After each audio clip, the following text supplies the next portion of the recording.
السلام علیکم ناظرین کرام، میں ہوں ڈاکٹر بنارس خان اعوان اور آپ کی خدمت میں آج جو میں ٹاپک لایا ہوں وہ ہے ہومیوپیتھی میں مشاہدے کی اہمیت، فلسفیانہ پہلو۔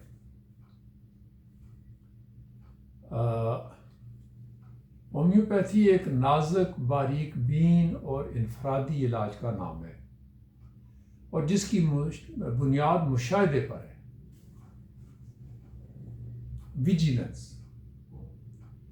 جیسا کہ حکیم اور فلسفی سقراط نے کہا تھا، خود کو پہچانو، اور یہی اصول ہومیوپیتھی میں بھی کار فرما ہے کہ مریض کے ظاہر، باطن، عادات و اطوار، مزاج اور کیفیات کو گہرائی میں سمجھا جائے۔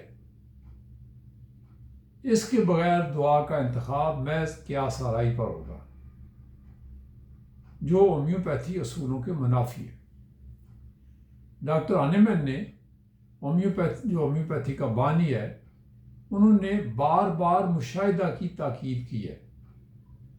ان کا فرمان ہے کہ ایک سچا معالج وہی ہو سکتا ہے جو غیر جانبدار اور باریک بین مشاہدہ کرے۔ ہانیمن نے آرگینن آف میڈیسن کے ایفورزم 6 میں لکھا ہے کہ مریض کی مکمل تصویر بغیر کسی کمی بیشی کے مشاہدہ کے بغیر نہیں لی جا سکتی، اور فلسفہ کہتا ہے کہ مشاہدہ ہی علم کی پہلی سیڑھی ہے۔ دیکھیں، جیسے ایک نائی جو ہوتا ہے، باربر جو بال کاٹتا ہے، وہ اپنے نئے شاگرد کو جب سکھانا شروع کرتا ہے تو فوراً کینچی اس طرح اس کے ہاتھ میں نہیں تھما دیتا، مہینوں اپنے ساتھ کھڑا رکھتا ہے۔ بس وہ جو شاگرد ہے وہ دیکھتا رہتا ہے، کھڑے ہوئے دیکھتا رہتا ہے، نہ بولتا ہے نہ کچھ۔ وہ باریکیوں کو مشاہدے کے ذریعے سمجھتا ہے، سمجھنے کی کوشش کرتا ہے۔ شاگرد دیکھتا ہے کہ کس طرح چہرے کی بناوٹ، بالوں کی ساخت اور گاہک کے مزاج کے مطابق کٹ بنایا جاتا ہے۔ یہی طریقہ ہومیوپیتھی میں بھی رائج ہے۔ والد جب مریض کو دیکھتا، سنتا اور محسوس کرتا ہے تو ایک تصویر بنتی ہے، اس کے ذہن میں ایک خاکہ بن رہا ہوتا ہے۔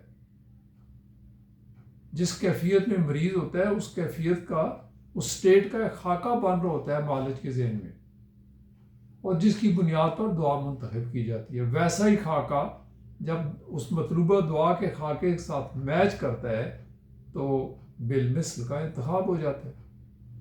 دی موسٹ سملر میڈیسن کہا گیا ہے، the most similar remedy. Identical نہیں کہا گیا، وہ ایک فرق ہے، دی موسٹ سملر کہا گیا ہے۔ مثلا اگر دو مریض بخار کے ساتھ آتے ہیں، ایک بے حد چڑچڑا اور حساس ہے، دوسرا خاموش اور اداس۔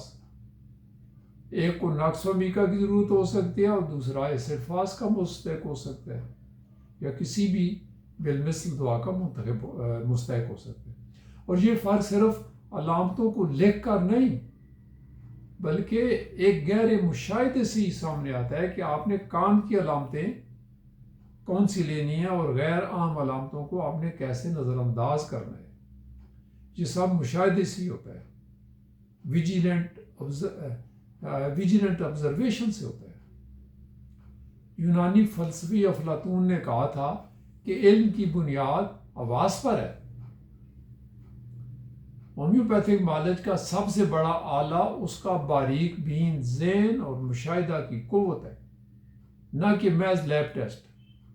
لیب ٹیسٹ کی اہمیت ہے، اس سے انکار نہیں ہے، لیکن سولی آپ لیب ٹیسٹ پر تو انحصار نہیں کر سکتے نا۔ مریض کو کسی صورت نظر انداز نہیں کیا جا سکتا۔ آپ لیب ٹیسٹ دیکھیں، پڑھیں ضرور۔ بس مشاہدہ ہومیوپیتھی کا ستون ہے۔ بغیر مشاہدہ کے علاج اندھیرے میں تیر چلانے کے مترادف ہے، اور جو ہومیوپیتھ اچھا مشاہدہ کرتا ہے وہی صحیح دعا تک پہنچتا ہے اور شفا کا ذریعہ بنتا ہے۔